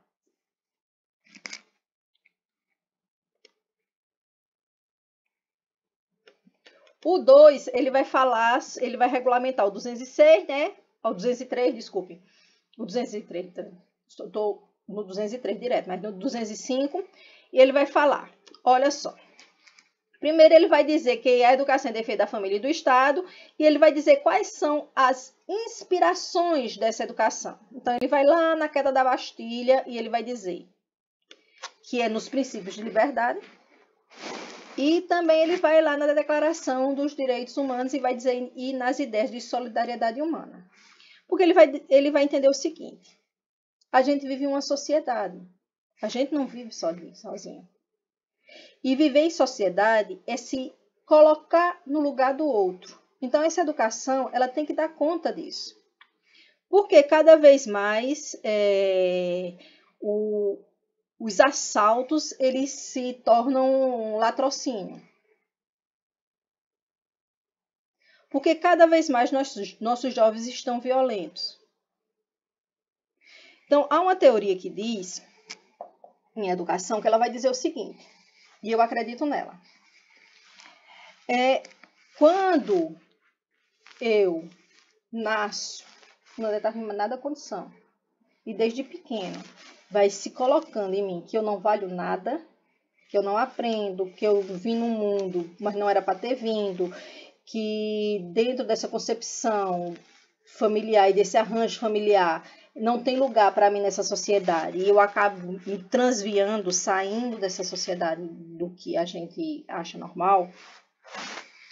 Então, se eu sei que eu não valho nada, a vida do outro também não vai valer nada. Então, eu tenho que trabalhar na educação, nessa perspectiva de dizer, olha, todo mundo ele tem o seu valor. E eu tenho que me colocar no lugar do outro. Porque se eu não me coloco no lugar do outro, eu vou perder a minha humanidade. Eu não vou conseguir viver numa sociedade colaborativa. Em uma sociedade onde eu penso no outro, onde eu penso no bem-estar dos meus descendentes. Por isso que ela tem que se inspirar nessa solidariedade entre os homens. E qual é a finalidade? O pleno desenvolvimento do educando, seu preparo para a cidadania e sua qualificação para o trabalho. Lá está o mundo do trabalho, lá na Constituição. Ok, gente? Até aqui, posso continuar?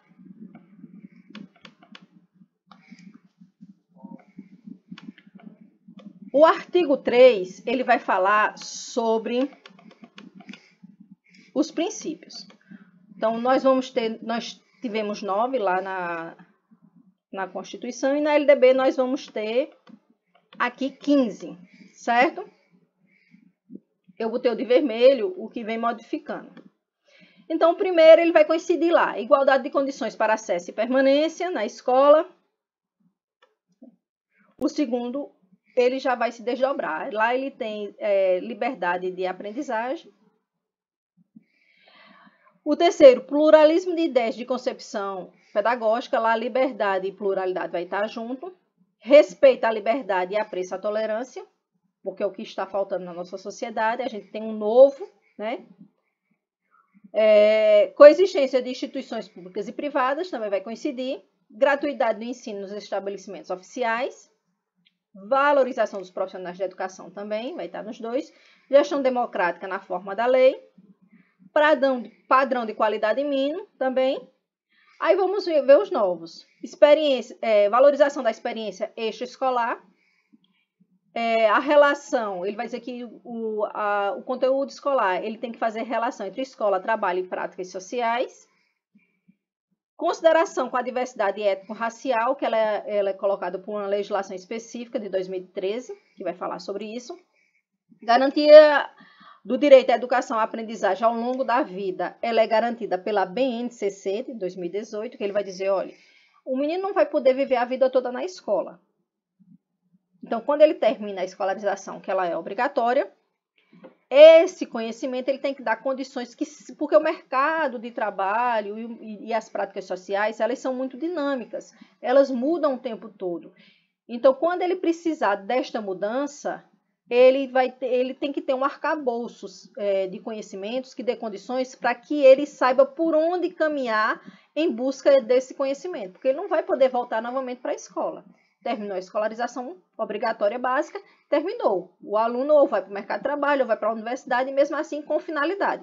Porque a educação ela tem início e tem final. O menino não pode morar na escola. Não pode fazer da profissão, não tem profissão de estudante, né? Viver a vida toda estudando. Estudando em instituições, quero dizer. Respeito à diversidade humana, linguística, cultural, identitária da pessoa surda, surdas e cegas e com deficiência, que é uma mudança que veio agora em 2023, e ele continua caindo bastante em concurso, porque ele vai dizer que a questão das pessoas surdas e cegas, elas vão muito além da linguagem. Elas têm cultura própria. E essa cultura ela tem que ser respeitada. E garantia do direito a acesso à informação pública sobre a gestão da educação, que ela entrou em 2024, que é para regularizar aquela lei do acesso à informação.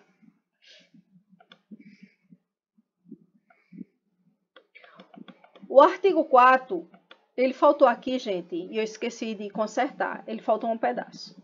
Ele vai falar sobre a educação nacional. A educação nacional hoje, ela é dividida em 2 níveis. Eu só tenho 2 níveis, que é a educação básica, eu esqueci de botar ali embaixo, que é o ensino superior, certo? E a educação básica, ela vai ser feita por etapas. Tem etapas obrigatórias e etapas não obrigatórias. A educação infantil, que é de 0 até 4 anos, que a gente chama de creche, ela é não obrigatória. Então, o pai coloca a criança na escola se ele quiser. A partir dos 4 anos, que é o que a gente chama de pré-escola, há uma obrigatoriedade da família de fazer essa matrícula, até os 17 anos, que é o ensino médio. Então, ele entraria aos 4 e sairia entre os 17 e 18 no ensino médio, que a gente chama de escolaridade obrigatória. Então, vou ter a pré-escola, que são 2 anos, de 4 e 5 anos. Vou ter o ensino fundamental, que vai ser de 9 anos, de 9 a 14, vai ser de 9 anos, e desenvolvendo entre os 6 e 14 anos, que é obrigatório. E o ensino médio, que é no mínimo de 3 anos e no máximo de 4, a ensino médio de 4 anos, certo? Que é para ser desenvolvida entre os 15 e 17.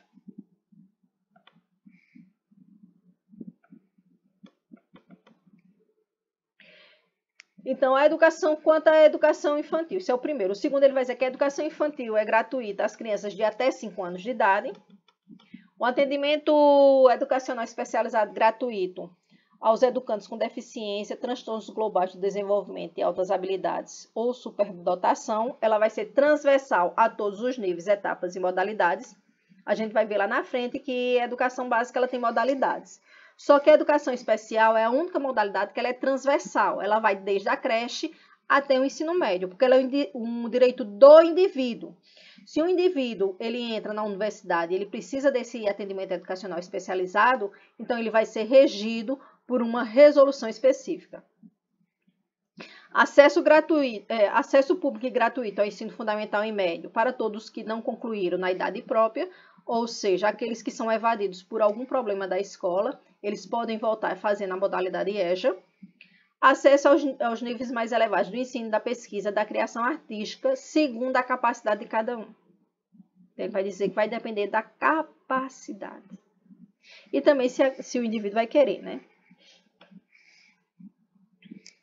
Depois, a gente ainda tem sobre a oferta do ensino noturno regular. Ele vai dizer que esse ensino noturno regular, ele vai ser adequado às condições do educando. O que ele quer dizer isso?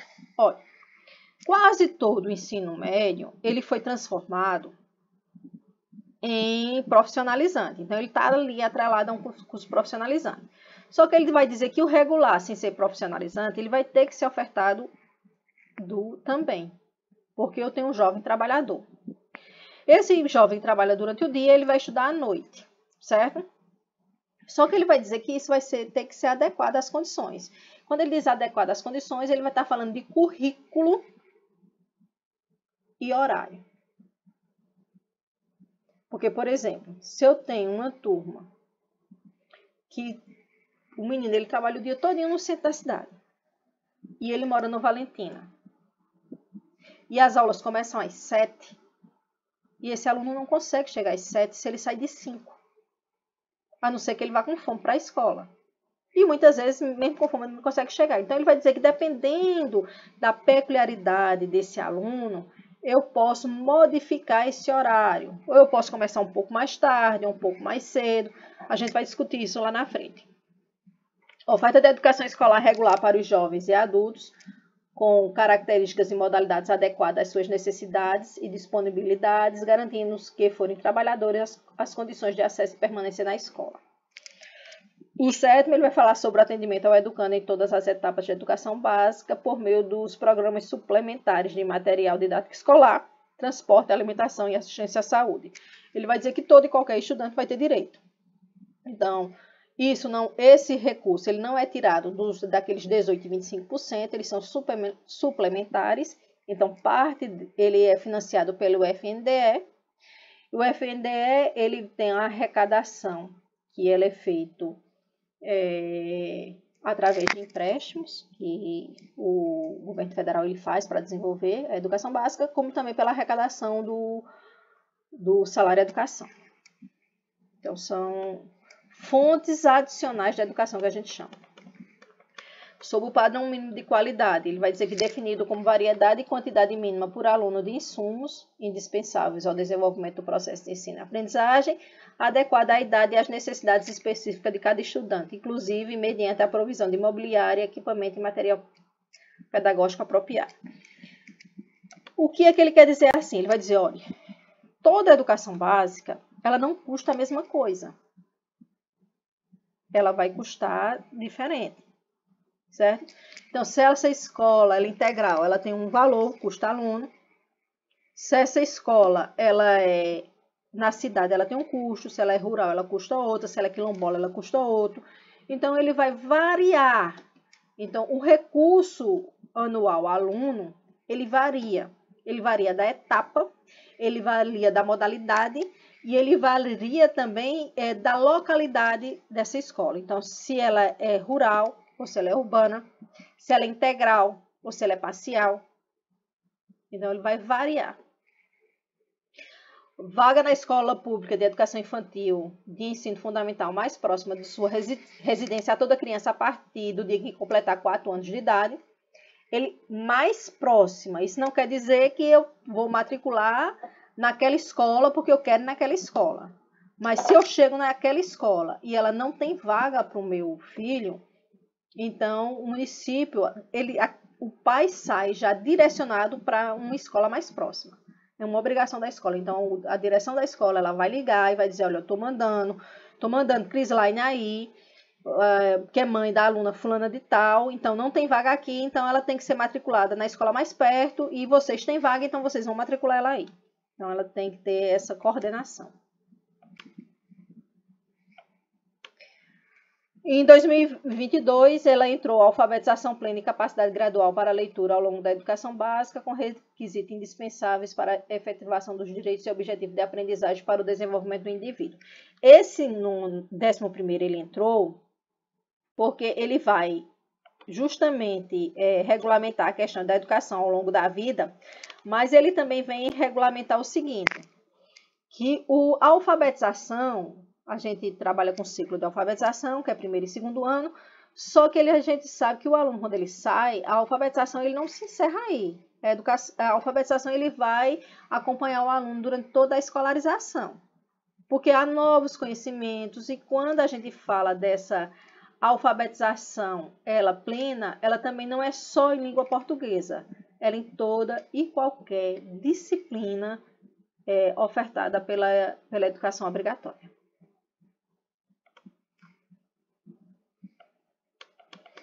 Vou pedir aqui outra água. Murilo, meu filho. Murilo, pega uma água para a mamãe. A educação digital, ela entrou em 2023. A educação digital, ela vem nessa, não só porque a gente teve a pandemia, mas porque há uma identificação que a gente vive uma sociedade de alta tecnologia, só que essa alta tecnologia é usada por nós, profissionais,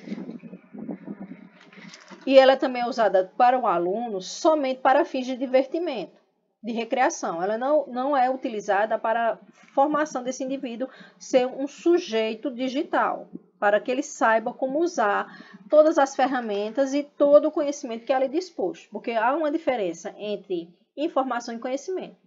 A informação está lá. Primeiro eu tenho que filtrar se aquela informação é válida ou não. Se ela é válida, ela está lá. Ela só passa a ser conhecimento a partir do momento que eu aplico. Então, ele veio dizer que a educação digital ela é essencial que a gente faça na escola. para que esse aluno ele faça um uso produtivo das novas tecnologias da comunicação e informação. Então, para garantir isso, ele vai dizer que para que a gente possa trabalhar nessa perspectiva, então vai ter que ter garantia de conectividade de todas as instituições públicas de educação básica e superior à internet em alta velocidade, adequada para uso pedagógico, não é para qualquer uso, com o desenvolvimento de competências voltadas ao letramento digital de jovens e adultos e criação de conteúdos digitais, comunicação e colaboração, segurança e resolução de problemas. Pega uma faca para pegar água, por favor. O parágrafo único, ele vai falar sobre as relações de ensino e aprendizagem sobre o meio digital. Então, ele vai dizer, para efeito do disposto do inciso 12 do caput desse artigo, as relações entre o ensino e a aprendizagem digital prevê técnicas, ferramentas e recursos digitais que fortalecerão os papéis da docência e aprendizagem do professor e do aluno, e que criem espaços coletivos de mútuo desenvolvimento.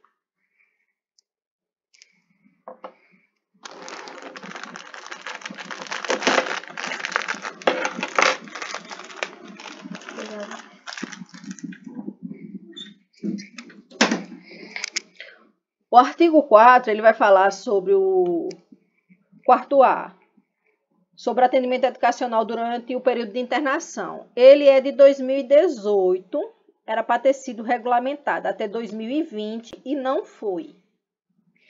E assim, pouca gente sabe desse artigo. O que é que ele vai falar? Ele vai dizer, olha, nós temos, isso a gente tem todo dia, crianças e adolescentes, que eles passam por tratamentos de saúde e eles precisam se ausentar da escola. Ou eles estão internados, ou eles não, ou estão em casa, em convalescência, ou em algum tratamento que é impossível desse indivíduo ele ir até a escola. Então, ele vai dizer que os sistemas de ensino vão ter que regulamentar como é que é dada essa educação. Porque a gente não vai poder mais mandar o que é que a gente fazia? A mãe passava, um vizinho, uma vez por semana, pegava o material que foi trabalhado e levava para o menino fazer em casa. Só que a gente tem que ver que esse menino ele precisa de ajuda.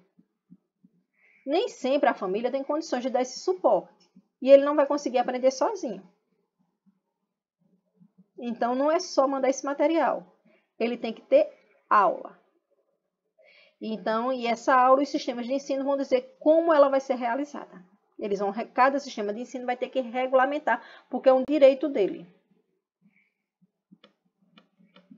O quinto vai falar que a educação básica é um direito público e subjetivo e que cada ente, dentro da sua competência, ele deverá. Então, a União, ela vai fazer das suas escolas de educação básica e das escolas e do ensino superior, tanto da rede dela como da particular, os municípios, a obrigatoriedade dele é da educação infantil, e o Estado do fundamental e do médio. O que é que ele deve fazer? Recenseando anualmente as crianças e adolescentes em idade escolar, bem como os jovens e adultos que não concluíram a educação básica. Então, cada sistema de ensino tem que fazer o seu. Fazer chamada pública, que eu já disse a vocês o que é essa propaganda que os municípios fazem e o Estado fazem no período de matrícula. Zelar junto aos pais ou responsável pela frequência à escola. Nós temos uma frequência mínima. A frequência mínima da educação básica é 75%. Então, 25%, esse aluno ele pode faltar sem justificar. Só que a gente vai ver lá na frente que vai ter algumas regras. Só que ela é 75% do fundamental e do médio. Da educação infantil é 60%. Lista de espera da educação básica, inclusive da creche. Então, se eu quero que meu filho estude em uma determinada escola, que ela não tem vaga, ele tem direito a ficar numa lista de espera. E essa lista de espera ela tem que ser pública, ela tem que ser publicizada, certo? e acesso às avaliações escolares do sistema e de organismos internacionais. Então, sempre que houver uma avaliação, tanto o estudante como sua família, ele tem que ter acesso. E não é só a avaliação escolar. A avaliação de sistema, que a gente chama que é a de larga escala, ela também, e o PISA, que é a internacional, ela também tem que ser disponibilizada.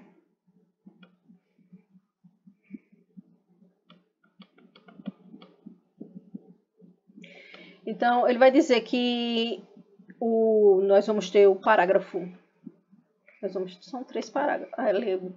O segundo parágrafo ele vai falar sobre as esferas administrativas, que o poder público ele tem que assegurar, em primeiro lugar, o que é o ensino obrigatório, que é dos 4 aos 17, nos termos desse artigo, para depois contemplar os demais níveis e modalidades de ensino, conforme as prioridades constitucionais e legais. Vamos lá.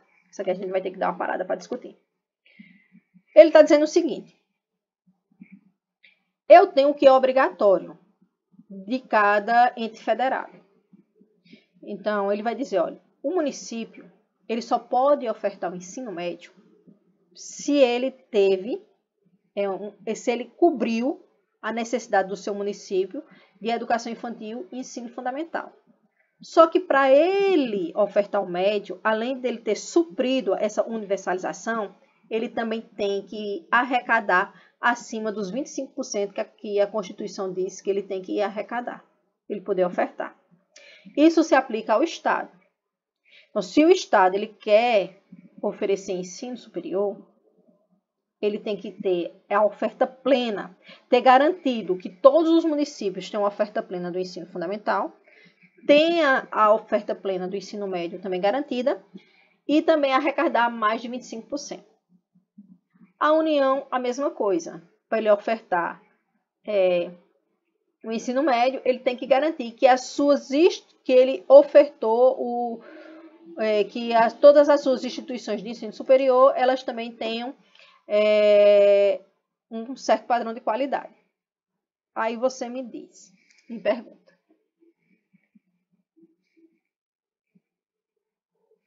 O Estado da Paraíba, ele tem o APB, não é isso?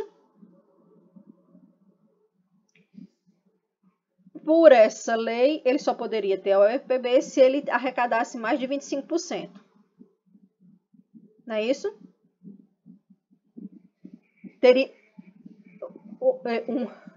Ele teria que ter um recurso a mais.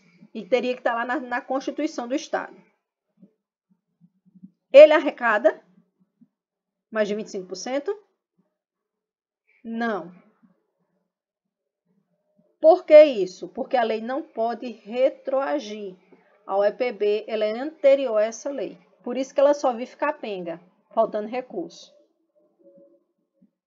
Porque ele tem que fazer um giro dentro desses 25% que ele arrecada, porque dentro da Constituição do Estado da Paraíba, ele não há uma reserva maior de 25%, mas historicamente nós temos uma universidade desde a década de 70 e a LDB é de 93, 94, certo?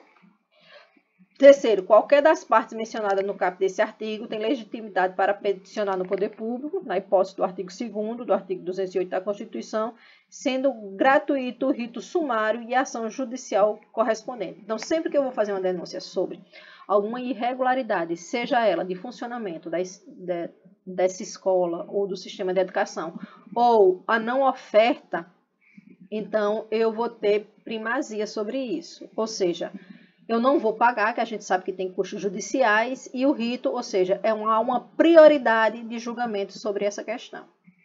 Comprovada a negligência da autoridade competente para garantir o oferecimento do ensino obrigatório, poderá ela ser imputada por crime de responsabilidade.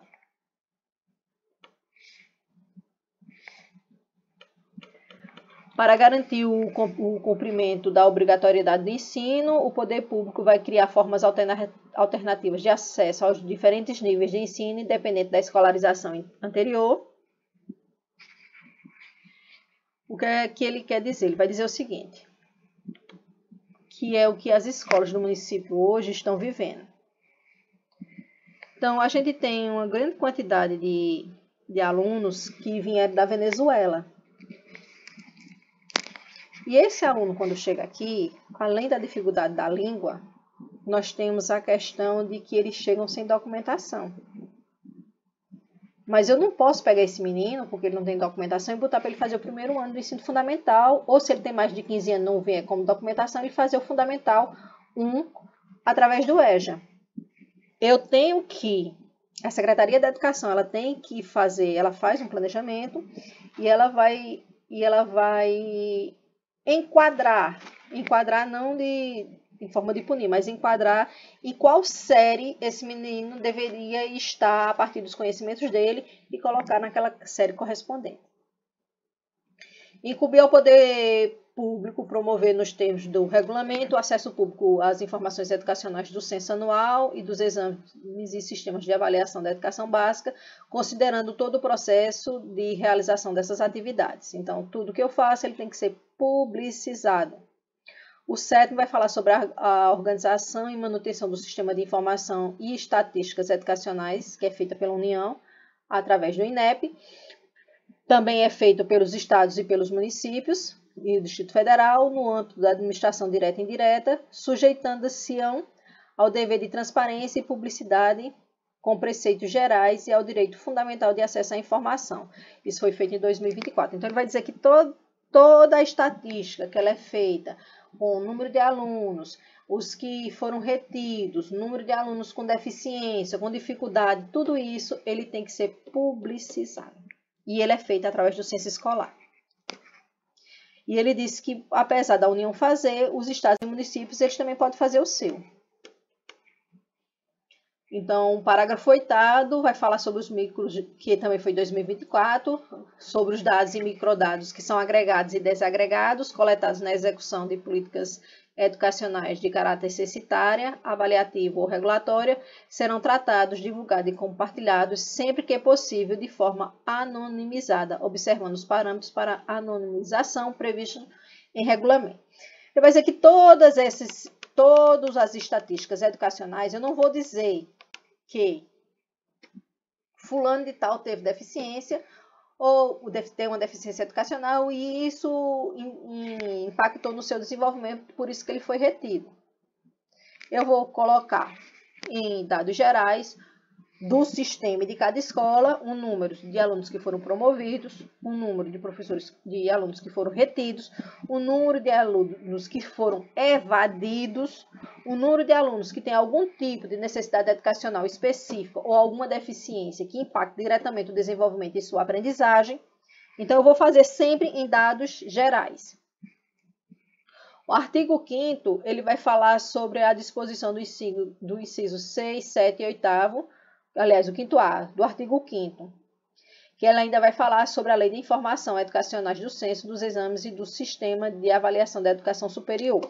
Então, ele vai dizer que ele vai ter que aplicar a legislação do acesso à informação, tudo aquilo que se refere no artigo 5º aos incisos 6º, 7º e 8º.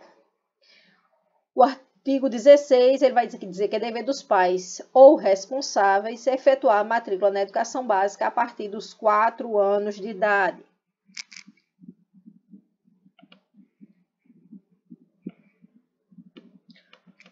O 7º, ele vai falar sobre a iniciativa privada, como eu falei, que ela ia regulamentar, né? E ele vai dizer que ela é livre, a iniciativa privada, só que ele vai ter que cumprir algumas condições. A primeira é o cumprimento das normas gerais, que já estava lá na Constituição. A segunda é a autorização de funcionamento e avaliação de qualidade pelo poder público, ou seja, não é porque a escola é privada que ela não tenha que fazer as avaliações de larga escala. As avaliações de larga escala hoje que a gente faz o SAEB, a gente faz o PISA, PISA, que são as censitárias, certo? E a capacidade de autofinanciamento ressalva os previstos no artigo 203 da Constituição Federal, que é justamente para as filantrópicas e as comunitárias, que elas podem receber recursos públicos, desde que elas sejam enquadradas e elas sigam algumas normas que a gente falou anteriormente. Mas se vocês não tiverem lembrado, eu falo novamente. O artigo 7A, ele vai falar sobre religião, certo? Anteriormente, a gente tinha, por uma legislação específica que não era educacional, que o adventista do sétimo dia, a gente não poderia colocar falta quando ele estudava à noite, porque dentro do credo dele, eles se recolhem às 5 horas da sexta-feira até às 5 horas do sábado. O 7A, ele veio reafirmar esse direito, mas ele diz que não é só de um segmento religioso. Ele vai dizer que qualquer indivíduo que ele professe o seu credo, a sua crença, ele tem o direito de se ausentar, certo? A gente sabe, por exemplo, quem é católico, a gente guarda o domingo. Só que tem religião que é a sexta, tem religião que é a quarta, vai depender aí da religião. Ele vai dizer que esse indivíduo, ele tem o direito de se ausentar nas aulas para exercer o seu credo. Só que, gente, não é só o aluno faltar e dizer, eu estava no culto, eu estava lá na oração, eu estava lá na comemoração, nos ritos da minha religião, que é uma vez por mês, na sexta-feira, na primeira ou na última sexta, dependendo aí da religião. No ato da matrícula, ele tem que comprovar isso, certo? Só que quando ele falta, essa aula, ela tem que ser reposta. Não é só faltar. E ele vai dizer, olha, a aula, eu vou ter prova ou aula de reposição. Vai depender de cada caso, certo? E ele vai dizer que essa reposição, ela tem que ser prioritariamente no turno oposto que o aluno estuda, mas caso ele não possa nesse horário, a gente vai ter que adequar no horário normal de aula. Então, aprova a aula de reposição conforme o caso a ser realizada em data alternativa, no turno de estudo do aluno ou em outro horário agendado. Ou seja, eu não posso chegar, o menino perdeu a prova e eu posso chegar, a prova é hoje. Eu tenho que dizer a ele, olha, tal dia você vai fazer a reposição dessa prova. Tal dia você vai fazer a reposição do conteúdo que foi dado no dia que você faltou. Nada de surpresas. A aula faltada ela pode ser substituída por trabalho escrito ou outra modalidade de atividade de pesquisa com tema, objetivo e data de entrega definidos pela instituição. Certo? Pensei que alguém tinha falado. A prestação alternativa deverá observar os parâmetros curriculares e o plano da aula do dia da ausência do aluno. Eu não posso mais. Isso era uma prática também de alguns professores. Eles diziam, me traz aí um trabalho sobre qualquer coisa. Não é sobre qualquer coisa. É sobre o assunto que foi desenvolvido naquela aula. O cumprimento das formas de prestação alternativa a que se trata o artigo, ele vai substituir a obrigação original para todos os efeitos, inclusive regularização do registro de frequência. Porque antes a gente fazia a reposição da prova, mas a falta estava lá. Agora não. Eu tenho que retirar essa falta também. Então, o artigo 3 ele vai dizer que as instituições de ensino implementarão progressivamente no prazo de 2 anos as providências e adaptações necessárias à adequação do seu funcionamento e as medidas previstas nesse artigo. Quase ninguém fez. Também porque o aluno não sabe desse direito. A gente sabe que as instituições escolares como um todo, elas trabalham no que o outro não sabe. Outra coisa, ele diz que o disposto nesse artigo não se aplica ao ensino militar. Nada do que se aplica à LDB, ela vai se aplicar ao ensino militar. Por quê? Porque o ensino militar ele tem regulamento próprio.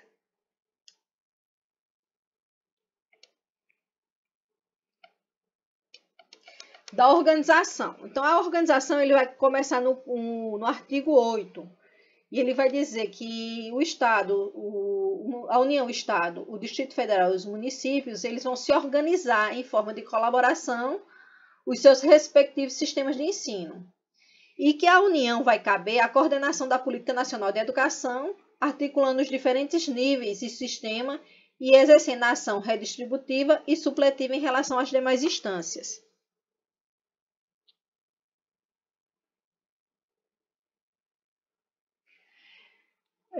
E os sistemas de ensino terão a liberdade de organização nos termos dessa lei.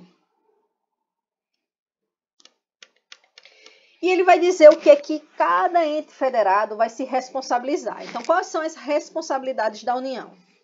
Ela vai ter que elaborar o Plano Nacional da Educação, só que ela não faz sozinho, ela tem que fazer em colaboração com os estados e o Distrito Federal e os municípios, até porque o Plano Nacional da Educação é para toda a educação, mas quem executa a educação básica são os estados e os municípios. Então, eles têm que ser ouvidos e também colocarem a sua demanda. Coletar, analisar e disseminar informações sobre a educação, eles fazem através do censo e também através do censo, através do SAEB e do Enem. Prestar assistência técnica e financeira aos estados, ao Distrito Federal e aos municípios para o desenvolvimento de seus sistemas de ensino e atendimento de prioridade da escolaridade obrigatória, exercendo sua função redistributiva e supletiva.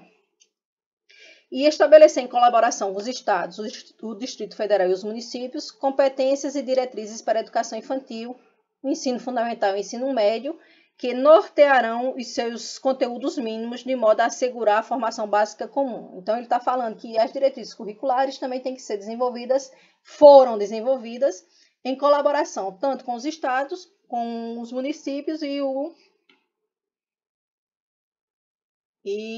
Distrito Federal. Eu estou com o ventilador ligado e eu tenho uma agonia quando bate alguma cor no meu nariz. Por isso que eu fico assim o tempo todo, gente.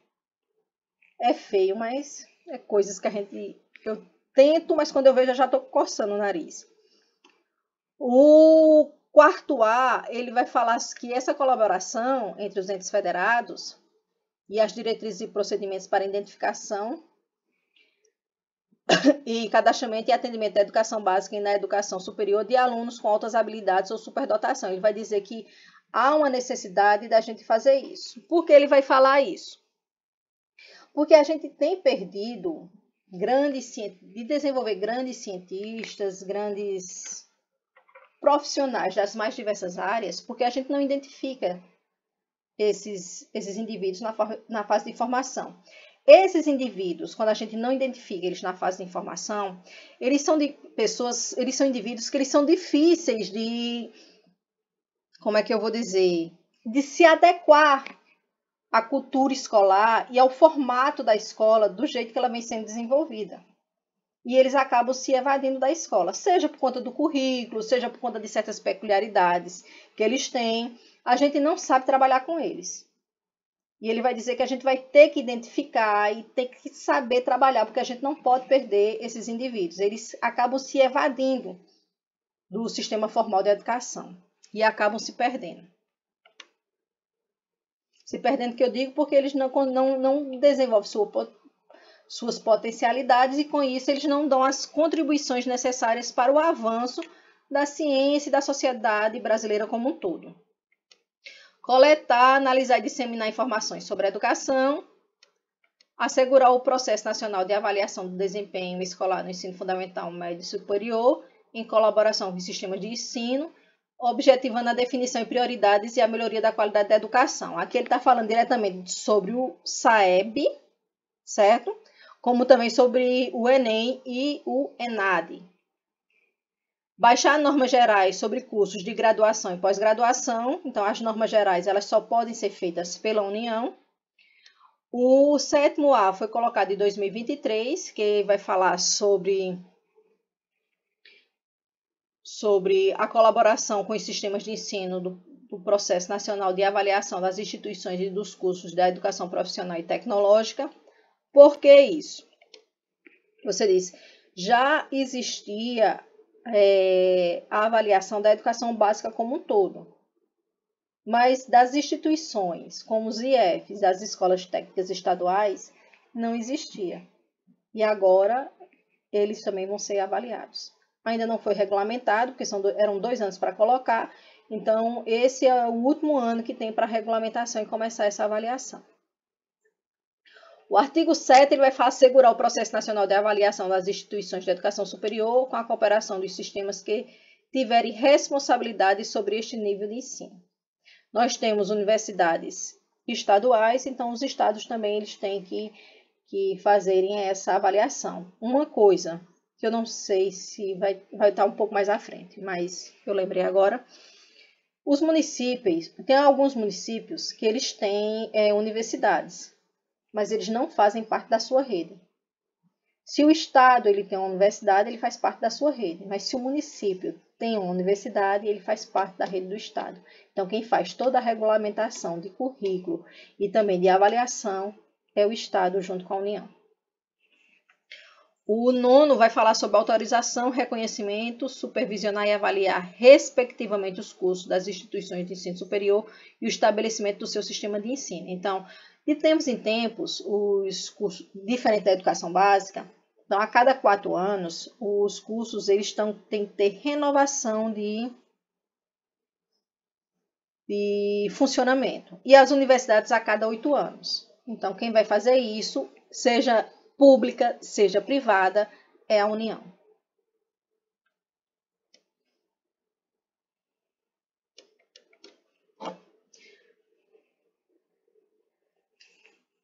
Aqui cortou quando eu fiz o PDF, mas aqui ele vai falar sobre o que é a obrigação do Estado. Então, organizar, manter e desenvolver os órgãos e instituições oficiais do seu sistema de ensino. Ele também vai definir, junto com os municípios, as formas de colaboração na oferta do ensino fundamental, as quais devem assegurar a distribuição proporcional das responsabilidades, de acordo com a população a ser atendida, e os recursos financeiros disponíveis em cada uma dessas esferas do poder público. Elaborar e executar as políticas e planos estaduais em consonância com as diretrizes e planos nacionais de educação, integrando e coordenando as suas ações em seus municípios, e autorizar, reconhecer, credenciar, supervisionar e avaliar, respectivamente, os cursos das instituições de educação superior e os estabelecimentos de ensino do seu sistema de ensino, o que eu tinha acabado de falar. Ele também vai baixar normas complementares para o seu sistema de ensino, assegurar o ensino fundamental e ofertar com prioridade o ensino médio a todos que demandarem, respeitando o que está disposto no artigo 38 desta lei. Assumir o transporte escolar dos alunos da rede estadual, permitindo ao respectivo professor, em trechos autorizados, o uso de assentos vagos nos veículos. Isso aqui é novo, gente, e eu quero voltar aqui também, que eu falo toda vez. Anterior a 2024, o professor não poderia andar nesse ônibus, a não ser que fosse uma visita técnica. Ele tinha que dar seus pulos e ir de outro jeito. Agora ele autorizou. A outra coisa que eu quero que vocês prestem atenção é o seguinte. Na Paraíba, a responsabilidade de transporte de todos os alunos da educação básica é do município. Porque na época de Ricardo Coutinho, ele fez uma legislação específica transferindo essa responsabilidade para o município. Então, o Estado ele recebe o dinheiro que é da suplementação da educação do transporte escolar e ele transfere aos municípios. Mas isso é uma lei estadual. Segundo a LDB, cada sistema de ensino faz o seu transporte. Essa lei não vai cair na nossa prova. Ela não está lá. Então, se ela não está lá, quem faz o transporte do aluno do Estado é o Estado. Quem faz o transporte dos alunos da Prefeitura é a Prefeitura. Eu não sei nem se vocês sabiam disso, que tinha essa lei específica. Sim ou não? O povo calado. Pronto. Aí, às vezes, Wesley, na hora da prova, a pessoa se confunde. Porque essa legislação ela não está caindo para a gente. É a experiência própria, é isso. Wesley de Sapé. Não sei se você conhece, Ana Paula Carvalho. Conhece? Ela é daí, ela mora aqui há um bom tempo, é professora de de literatura. É minha amiga. Eu fui algumas vezes aí com ela, visitar a avó. Vamos lá. O artigo 9º, ele vai dizer, articula-se com o respectivo município para que o disposto no inciso 7 desse caput e do inciso 6 do caput do artigo 11 desta lei sejam cumpridos de forma melhor a atender os interesses dos alunos e dos professores. Também foi agora em 2024.